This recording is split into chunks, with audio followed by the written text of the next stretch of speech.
How to Prevent Burnout with Spencer Burnett. Hey, everybody, it's Diane here at Someone Gets Me, and I have an expert on preventing burnout, on living effectively, and having the right language and mindset to be successful in life and in work, and many other things.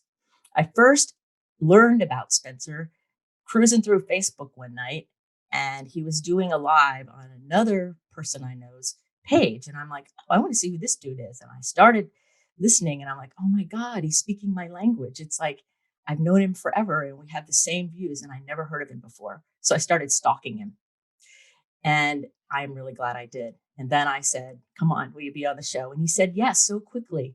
And I wasn't sure he would say yes. So, Spencer, thank you so much for being on the show. I have so many things I want to talk to you about because I just really align with your message. Thank you. And what a beautiful intro. I appreciate it. And I'm excited to be on the show.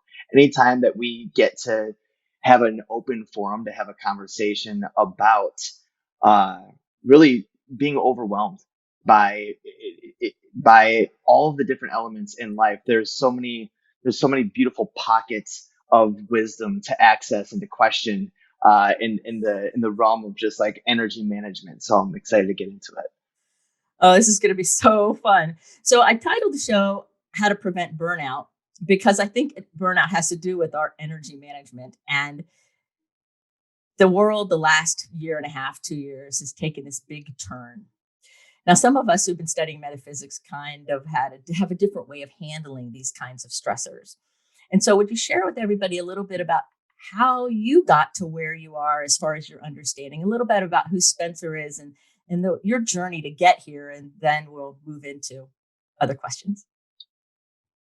Yeah, I started off really young, having this same exact, character and kind of perspective as I do now. I always, loved people. I loved entrepreneurship. I loved creation in general. Just turning a thought into a physical result, an experience, something like that.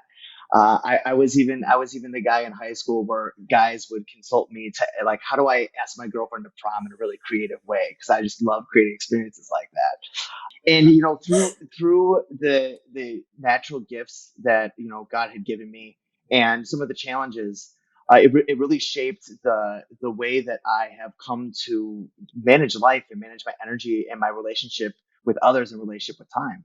I being a serial creator, I often experienced the overwhelm that comes with that.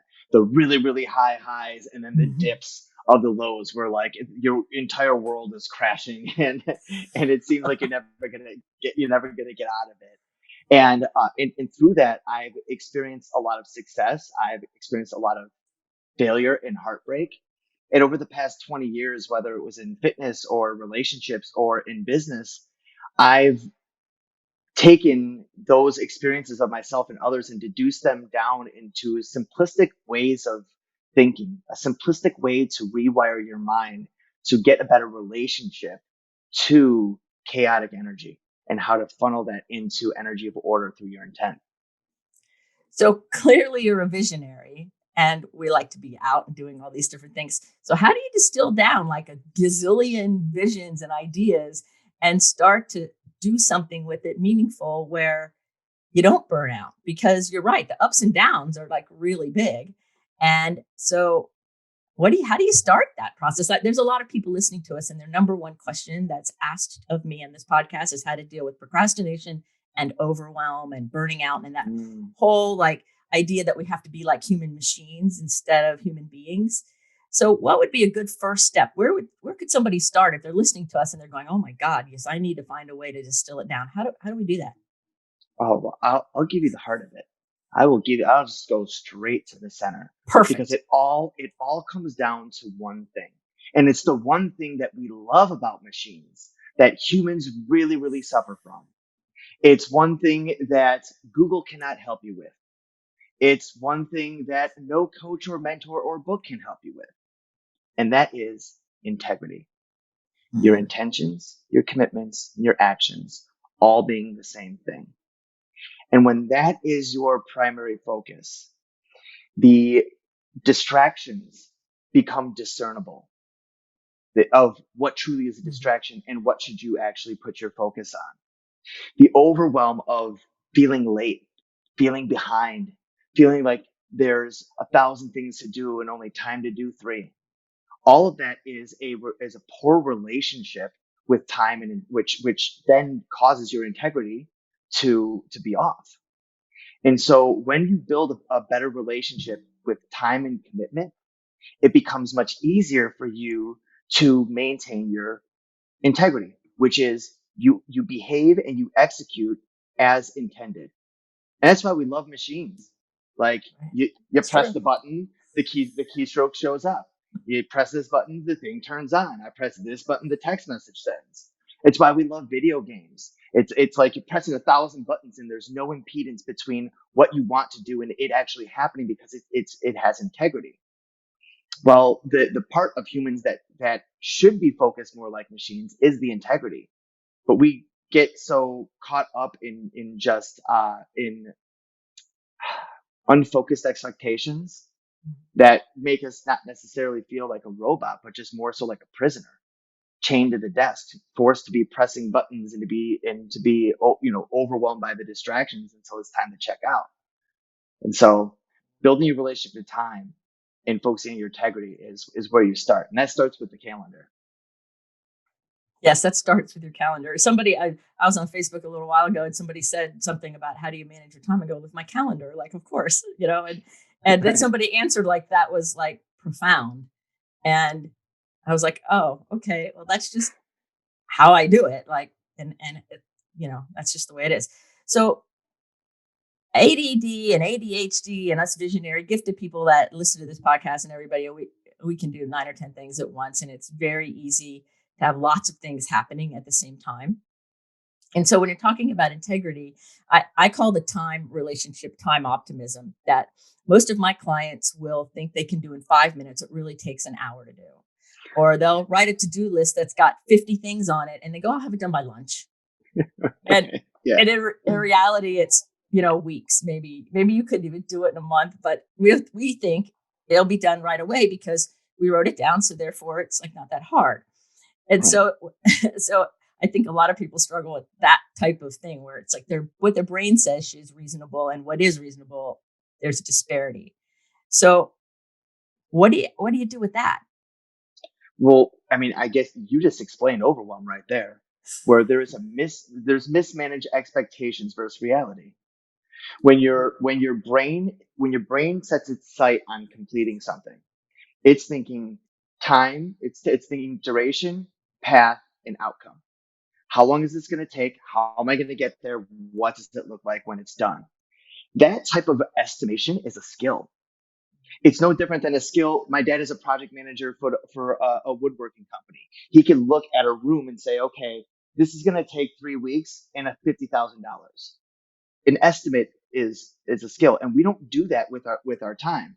When you ask someone, hey, I need you to write these 3 emails. How long is that going to take you? And they say, well, I could get that done in an hour.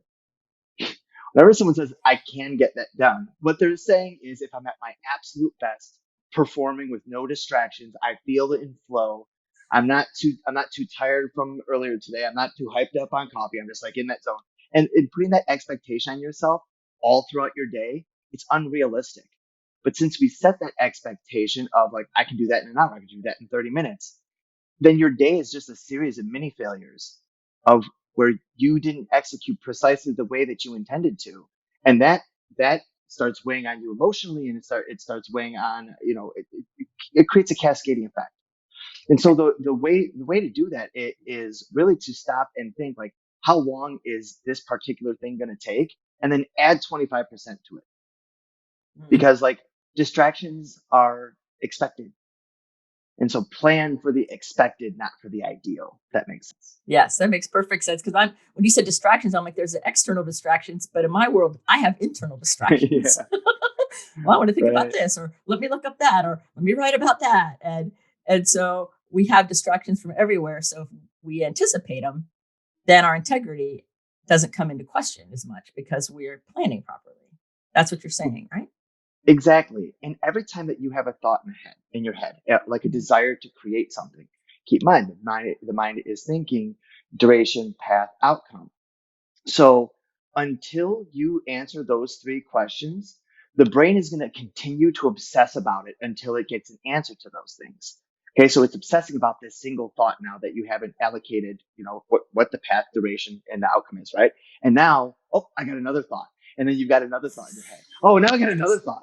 And soon it's, 1,000 mini whirlwinds in your head that are cycling without any end, because the brain will obsess about a loop until it figures it out. It gets those answers, time, duration, or duration, path, and outcome, or it's going to disregard it, which is like, all right, I tried, but no, forget it.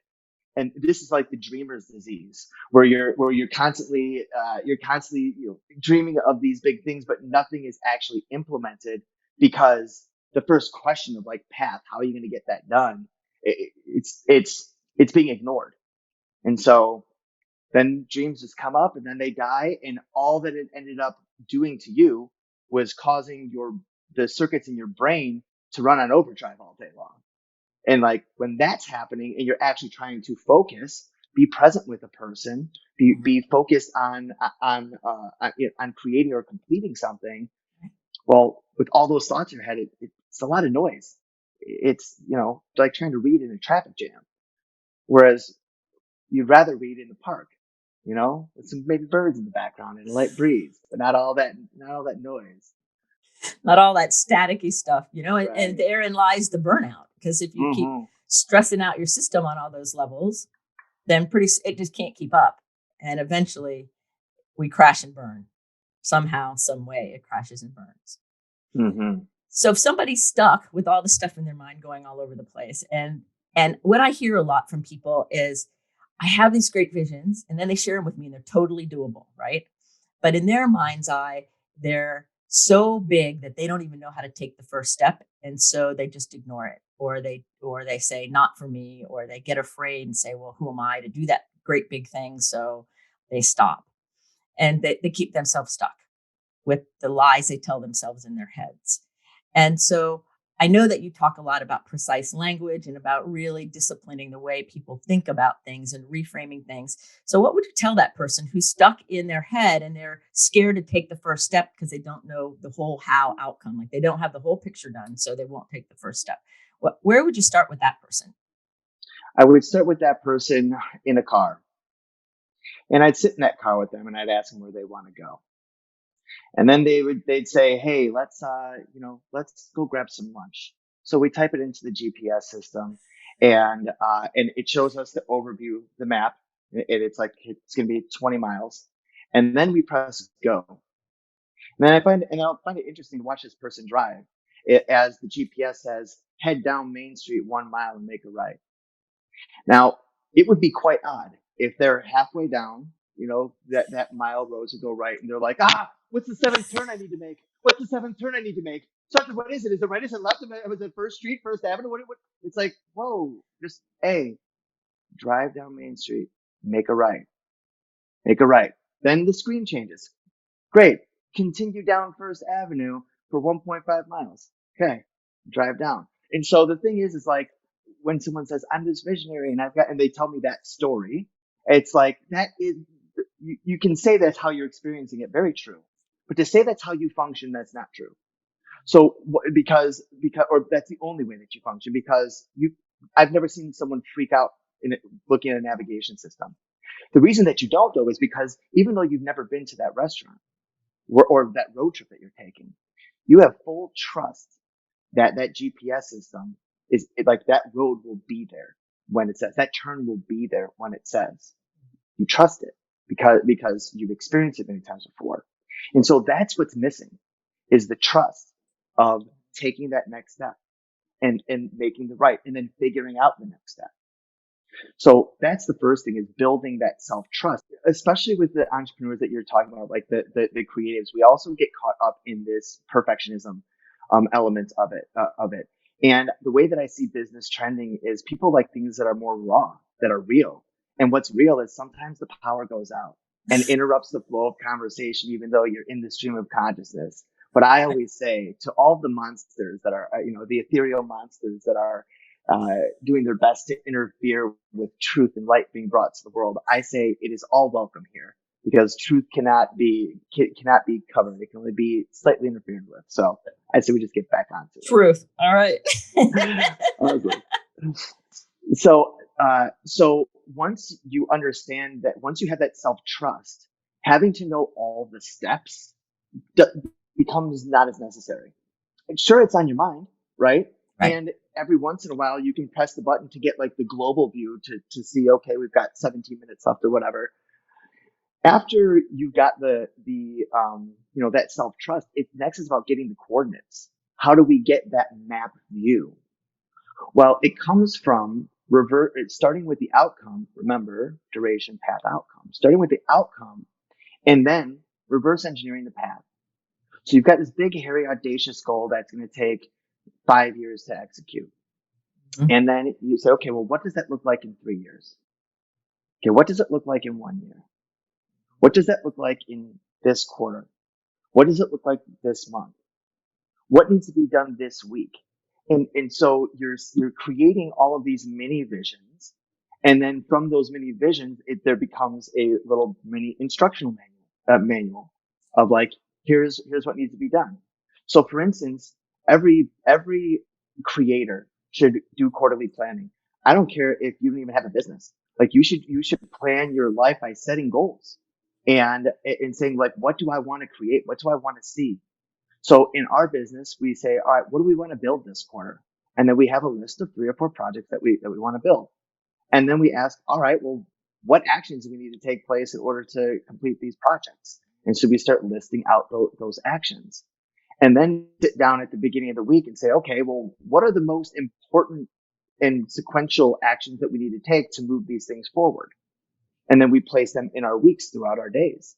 And then when you wake up in the morning, you just look at your day and say, oh, at 10 o'clock, I need to take this action to move this project forward. This project will give me the business that I want this quarter, which will give me the money that I want for this year, which will give me the money to invest in my vision, which is going to be in 5 years from now. So again, it's the relationship to time. Mm-hmm.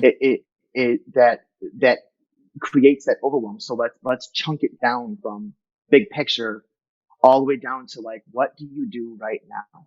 What is your next step? Because that's all that matters when you're looking at the GPS. What's the next turn? Right. Exactly. Because you're right. I don't think I've ever seen anybody flip out following a GPS. Like, no, I'm going to stop halfway through or not do it. And then even if they make a wrong turn, it's like, oops, well, it'll recalculate, and it's like, oh, it doesn't matter. It'll catch up with me and then it'll tell me where to go. Yeah, right. And when you trust your ability to execute, when you trust that your intention to put your attention on something 3 weeks from now is as good as gold, as good as done. Oh man, executing through the navigation of life becomes so much easier, way less overwhelming. Right, exactly. Oh, that's hysterical. Next time I'm using my GPS, I'll think of it because since I just moved to this new city and I don't really know where I am, or I didn't, I'm starting to figure it out. I'll drive around in the country and check out in the hills. And then when I'm ready to go home, I just hit take me home and then it tells me how to get back. And that's how I've learned my way around, and I'm laughing when you're saying that. I'm like, no, I don't think I ever stopped or did anything like that. I just kind of trusted the process. So what do you do to take care of yourself? Oh, what do you do for you? Because, you're good at taking care of yourself and you teach people to do that. And, and so what does Spencer do for Spencer? All right. I'm going to tell you a secret. Okay. What do I do for me? Everything. Everything I do is for me. Mm-hmm. To some regard. Right. Even when you're in service. Like there's something that you want to feel, there's something that you want to share. Inherently, everything we do is for us. And like some call that ego or, egocentric or whatever.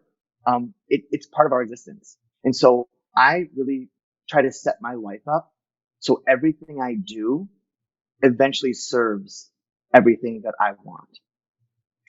To answer your question more specifically, I think that you were asking it.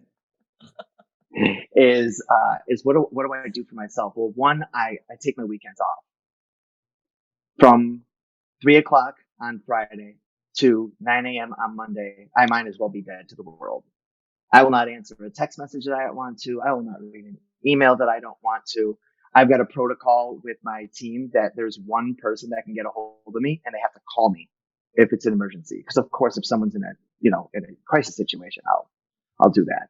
But taking that time to allow myself to just be, to think, to sit and watch Netflix for 5 hours if I want to go have a cold beer, to go explore the city. That's that's like one of the keystones of like week for my week. Uh, Next is like I like to take interest in a lot of different things and schedule time to just play.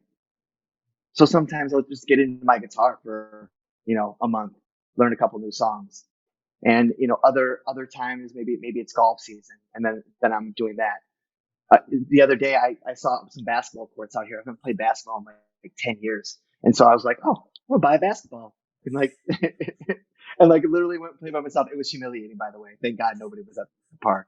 It was so bad. Uh, It was obvious it was 10 also years, right? right, yeah. I also I really love traveling. What I love more so than traveling is actually like soaking in the culture of a new place, Mm, because life can get so monotonous, especially in this pandemic era that we're in. It can get very like stale, and I also have a lot of mentors. Like I don't have like a single like person that I go to. I have like a council of probably 15 people that I go to that include mentors that I pay for. My parents, I'm very, very close with them. A lot of other mentors I do exchanges with. And so these are the ways that I like fuel my soul of, right.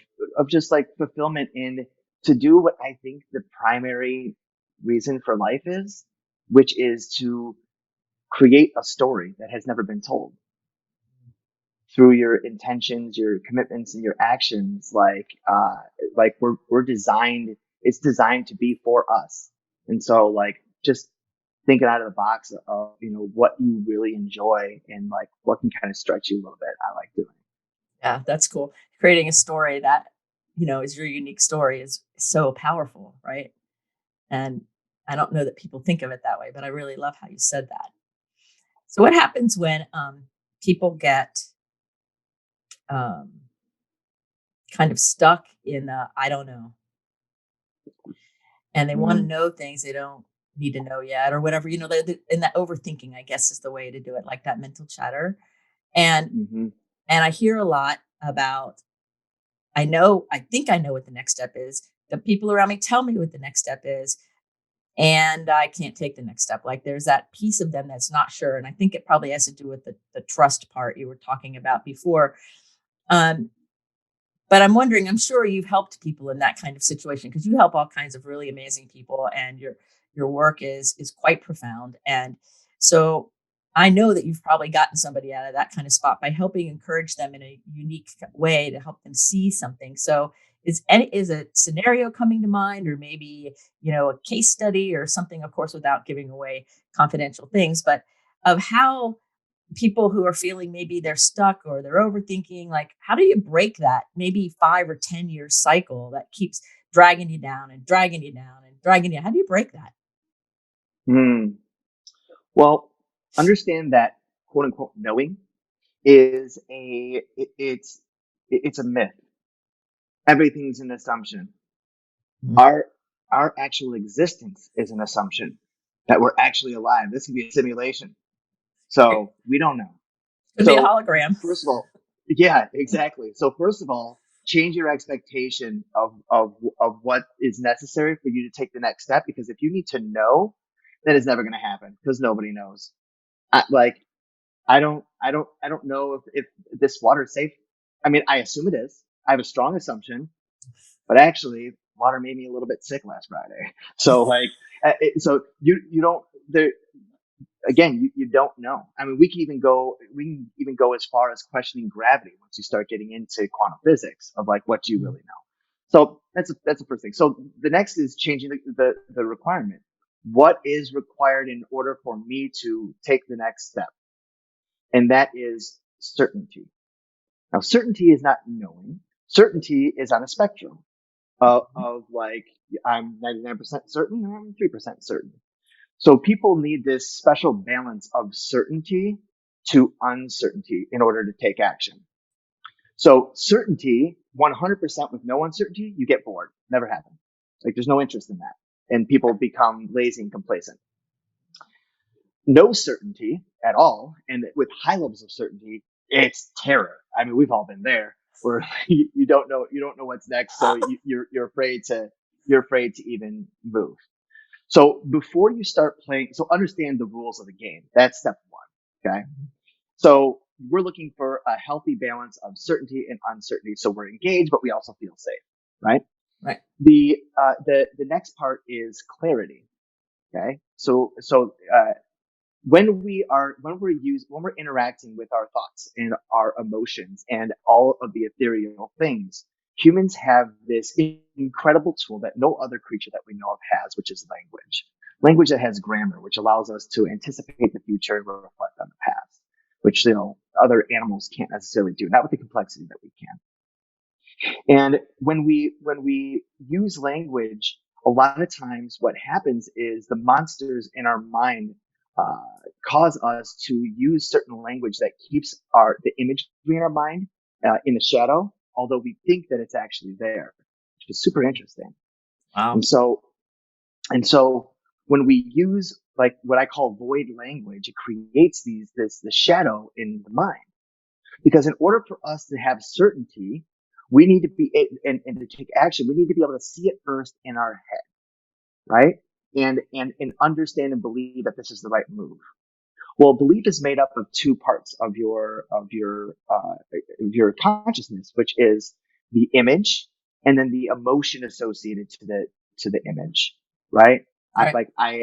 I'm hungry, and that's my emotion, and then the image is an apple in the fridge, and so then the direction is go get an apple out of the fridge. So how to take the next steps to satisfy what I want is very, very clear. I mean, you could even do that. I could delegate that. Damn, you can get me an apple out of the fridge. Now, on the other hand, if I'm sitting here and we translate that into the way that people speak, people just say, I'm not happy. Well, okay, but you are something. So what are you? Because unhappy is a void. Because it's like, again, emotion. Okay, unhappiness. But what's the image? Why? What do you want? How do we resolve this? Can't see it. And this is the why void language is so challenging. Because in order for you to execute to get the thing that you want, it's got to be clear what you're going for. And so if I were to say, Diane, I'm writing a number on my hand. It's between 6 and 8. What number is that? 7. Pretty clear, right? 7, right? Give you enough context. It's clear. Okay. So now I'm writing another number on my hand. Okay. Mm-hmm. It's not 7. Now tell me, Diane, how certain are you that you are going to be able to guess this number here? Because it's not a 7. It would be no certainty. Exactly. And so people do this with the way that they speak. I'm not happy. This is not working right now. I don't want this. Well, like that when the term abracadabra means I create as I speak. As we use language, we're literally spitting out bricks of creation of our path to get to the next thing. But if you're using language like that, it's not bricks. It's just noise. And you're at a standstill. You feel stuck. Oh, I'm not happy. I'm not this and I'm not that. Well, if I'm sitting here and you say, Spencer, what's up? I say, I'm not happy. You're like, well, not is a void. So what are you? I'm hungry. Ah, how would you like to solve this? What would you want the outcome to be? Well, I'd like to eat an apple. Great. What are the next steps to getting an apple? Got to walk to the fridge and open it up. It's on the third shelf. Great.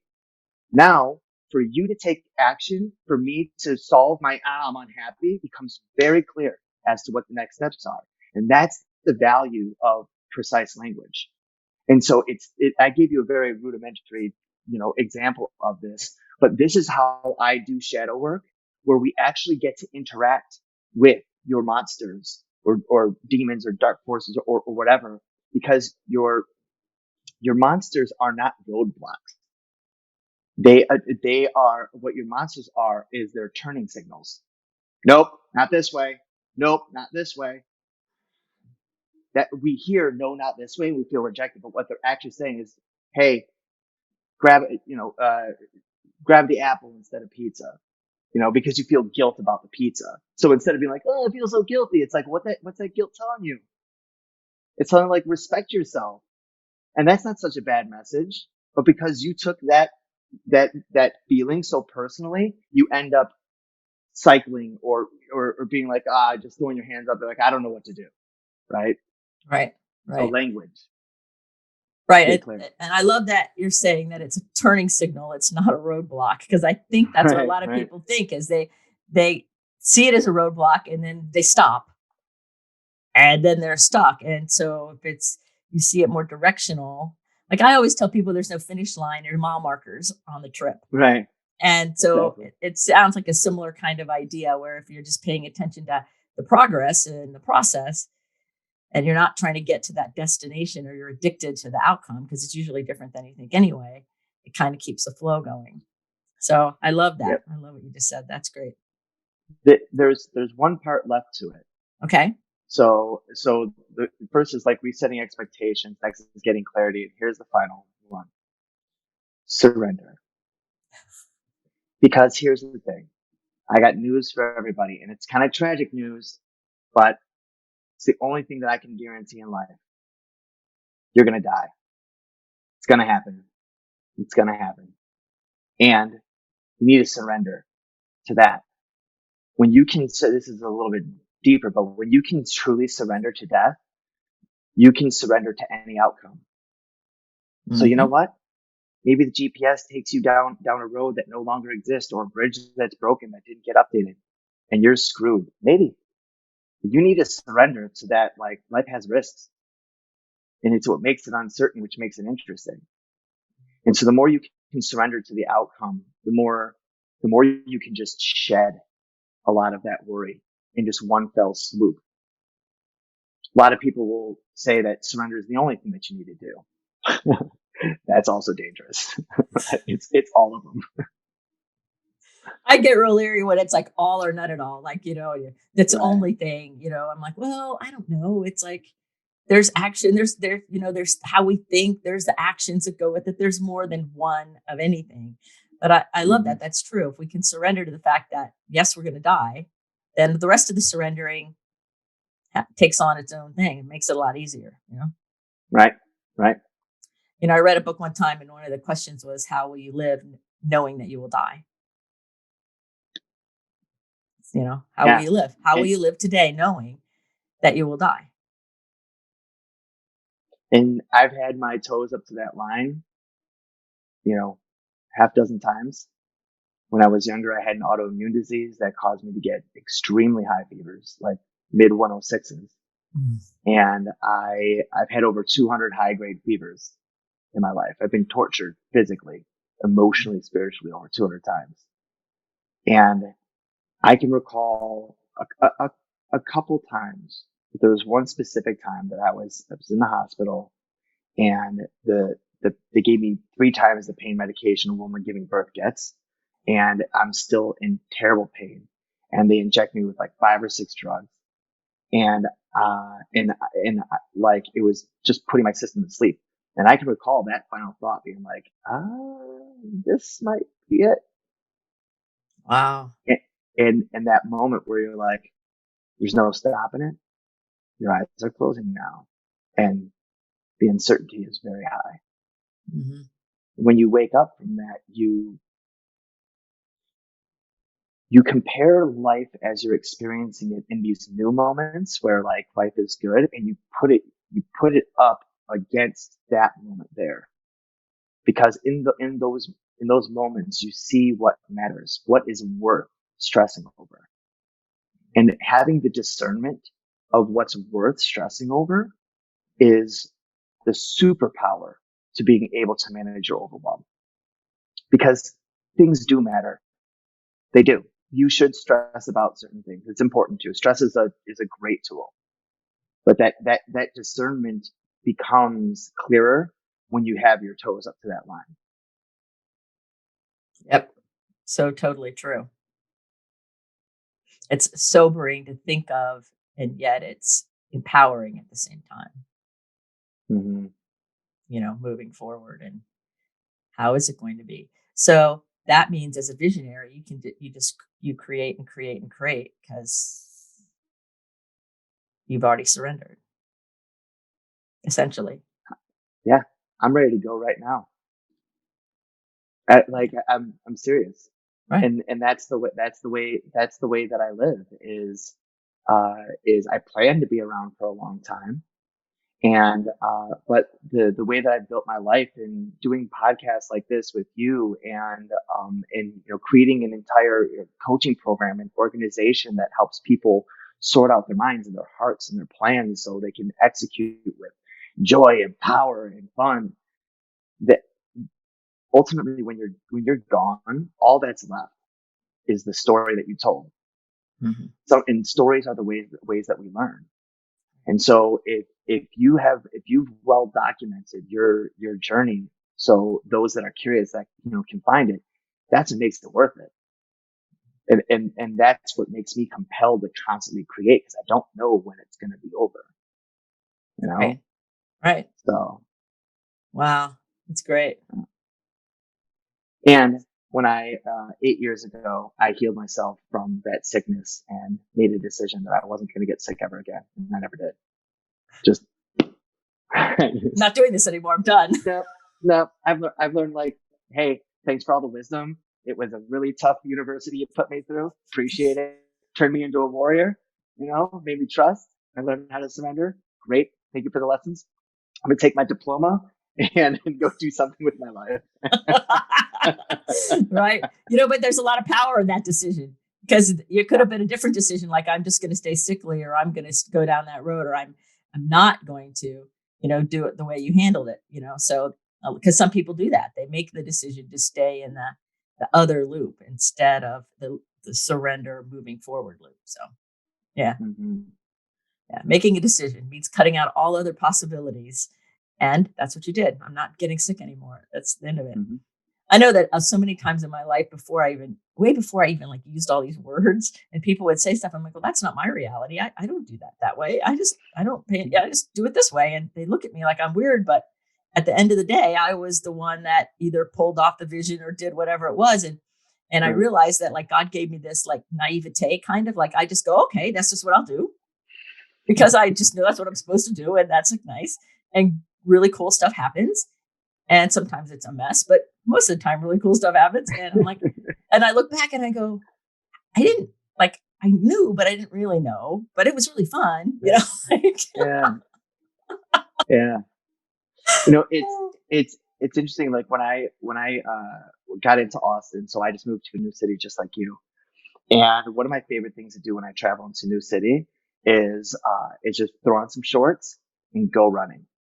No GPS, no anything, because I enjoy not knowing my surroundings. I enjoy that feeling of confusion. I enjoy the challenge of having to try to find my way back. And so humans don't always want things that are easy. Mm-hmm. We love things that are challenging. And some people have a higher risk tolerance than others because they've kind of got a stronger knowing. And so you might not need a GPS system to get you confident enough to take steps. Maybe just like a pocket map, Right. the ones that they used to have. Sometimes all I need is to know that the destination is actually there, and that somehow there's a path. Like it's a real thing. And somehow or other, the path will show up. Like I keep thinking of that one of the Indiana Jones movies where he's standing there and the idol is across the way and there's this big chasm. There's dead, the carcasses of dead people, and he just throws the sand and the bridge appears. And Mm-hmm. that's how I see it. It's like all I have to do is be willing to kind of test the water, whatever that takes, and then I'll find where the footing is. As long as I have that vision of, okay, that's the thing. And I think I'm glad I have that naturally. Mm-hmm. I think I'm Yeah. more grateful for that as time unfolds. Where I'm like, okay, I think I'll do this thing, and because it's a thing and it's real. And then how I get there, well, it'll be an adventure. It'll be something fun. Yeah, absolutely. In that, that's where a lot of the spiritual work comes in, of the inner trust. So like so once you have a cleaner relationship to time, not once, they're simultaneous. But what matters also is the relationship that you have, that of trust to your own inner voice, to your higher self, Yes, to God, yes, whatever you want to call it. And again, that happens through spending time together. That's how intimacy works. Is like how in quality time. And I teach people a lot about meditation, and they have this notion it's designed to turn your brain off and all of this stuff. And all that I see it is meditation 101 is a conversation with yourself. And it's really difficult to have a good conversation in a noisy room. You ever been talking to someone who's got like one headphone in and they're looking at their phone? Like, you can have the same conversation with that person versus someone that's actually giving you their presence, and have a much deeper connection and understanding of who that person is. right. And so meditation is simply just cutting out the noise in the room. That's where we sit still. That's why we make our breath rhythmic. So there's no when there's rhythm, things the mind slows down because there's expectation. Rhythm creates expectation and certainty, right? We don't move. We close our eyes. We make it silent so we can hear the voice of our guides, of God, of our monsters, of all the things. And so it's simply just about listening, observing. Sometimes when I'm catching up with an old friend, there's no agenda. I'm not trying to get from point A to point B. I just sit there, and if I haven't talked to them in a while, I just listen to them talk. And that's it. And that's our connection. And like that's when you start doing it, then you can start interacting with it a little bit. And then you can start, then you start projecting and start asking it like, hey, what do I do? Or, hey, can you get me this? Or, oh shit, I'm really sorry. Like, how do I fix this up? You start listening to that voice, and that trust starts to build. And when you have a really strong trust of your inner voice, as well as your trust over like, human time, like that's the magic that turns you Yes, into a powerful alchemist that can turn any, chaotic energy into energy of intent, through it passing through your creative system. right. And so when you're in that and you're being the alchemist, then burnout and overwhelm and all of those things are naturally handled because you're in the flow. Yeah. So they become a moot point at that time, at that moment. And so it's Hmm. all about that mastery and that trust, Yeah. which And is a there's many. process. It's a Right, process. because there's many elements to it. We talked about discernment. We talked about self-trust. We talked about relationship to Hmm. time. We talked about relationship to self. The relationship to the voice of the monster, realizing that it's not a roadblock. It's a turning signal, right? So the understanding of the human experience and the condition, and being able to label these things and understand the role, then you can start to manipulate them to manage that burnout. Because we get burnout because we want to create so much that we just can't help it, and we bite off more than we can chew. Like, that's really what it is. Too much too quick and we choke. Yeah, exactly. Or you get a stomach ache, or you get the diabetes, or it's. But Right. when you learn about nutrition, when time your food properly, when you do all of those things, you can enjoy all of that and still have a vital life. Right. And when it comes down to it, what I'm here on this planet to do is to give people the rules and the tools so they can be conscious creators. the ability to turn a thought into a thing, to a result in just a shorter and shorter, more elegant, joyful time, you know? Yeah, that's beautiful. So y'all are listening to Spencer Burnett, and you can find all his contact information in the show notes. And do like I did, stalk him on social media and things, and you will keep hearing this valuable, wise content and more. And I could talk to you forever, Spencer, but I'm being very aware of your time. And I'm so glad that you shared so much wisdom with me. And I'm sitting here going, we started talking about burnout, but we talked about everything else too, which was kind of my goal. I'm like, I don't really know how to title the show because we could go anywhere. So I'm really glad you shared so much and so freely with all of us. And so I have one final question for you. And but before I ask that, is there anything on your heart that you wanted to share that maybe I didn't ask about or we didn't cover that would make sure that you feel complete?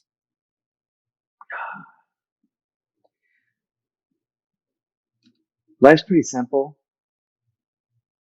It's hard, but it's simple.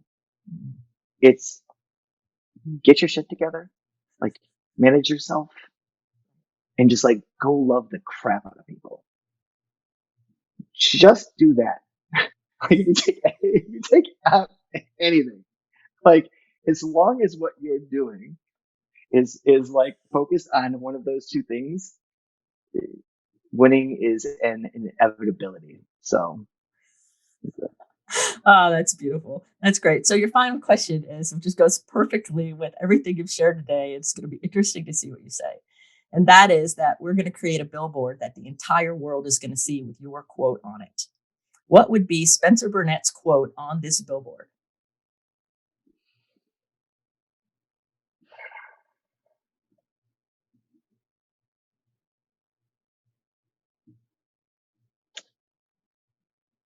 speak up. Good one. That's Speak up, period. speak up. It's how it's how the evolution of the human race separated itself, became aware of itself, Mm. perpetuated itself faster than any other species on the planet. And when we get stuck, when we get scared, and we get confused, our monsters sew and staple our mouths shut so we cannot create. So we're stuck fist fighting our own shadows in the language of our minds. But when you bring language to your experience, it can be shared and we can crowdsource solutions together. Yes, Speak up. that's speak up. That is beautiful. So thank you so much for being on the show today and sharing so much. I have goosebumps. I can't wait to listen to the show again. It's really amazing. And I really appreciate your time. Thank you so much. Thank you, Diane. Remember, everybody, put your face to the sun so the shadows fall behind you. You're a rock star. You're here on purpose with a purpose. So go out there and, as Spencer says, speak up. Until the next time, be well.